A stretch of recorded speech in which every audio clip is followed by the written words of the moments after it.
On the border of Northern Ireland, the worries are clear. Wednesday night, people gathered at crossing points along the frontier to demand that politicians protect a peace that suddenly seems in jeopardy. Local activists carried signs insisting that negotiators remember the people of Northern Ireland as they thrash out a deal on Britain's departure from the European Union, which many fear could reignite tensions along the border. Extremely worried about what happens if there's a hard Brexit and there's a hard border, or if there's any dilution of the backstop that makes it possible in some way that they begin to erect a border or putting any border infrastructure back up again. 72-year-old Eugene Reevy was losing his voice in the cold, but he wanted to be here. Peace is personal for him. He lost 3 brothers to the Northern Ireland conflict, which claimed more than 3,500 lives over 3 decades. I suffered very, very badly with the loss of my 3 brothers in January 1976, and I don't want to see any more borders in Ireland. We've worked very, very hard over the last 20 years for them to do away with the borders.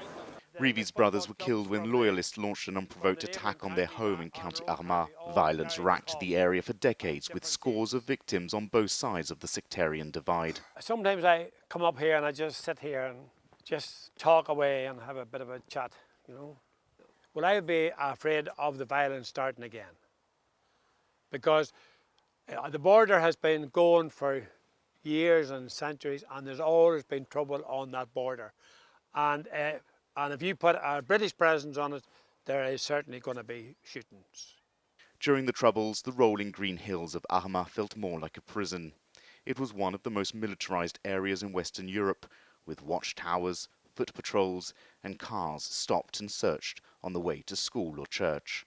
Tony Carragher campaigned for demilitarisation in the 1990s and remembers the intrusions and humiliations. This is St Bridget's Primary School in Glasdrumman, and this is how low the helicopters would have flown over the schools. Like, you can see how low that is. That's taken by a 400mm zoom lens on my camera. In my era, my age group, we all grew up through that, okay? We were used to it, but it's the young people that I would fear for the most, because that would be a totally different experience for them. They're not used to that. So it's for them that I would be most fearful for. The battle for demilitarisation was won, and stability was possible in part because both countries were members of the European Union. Britain and the EU have pledged to keep the border open after Brexit, and Thursday's announcement of a new deal marks the first step to settling the matter. But if the UK Parliament fails to agree, people here fear the chaos of a no-deal exit. David Keaton, Associated Press in South Armagh, Northern Ireland.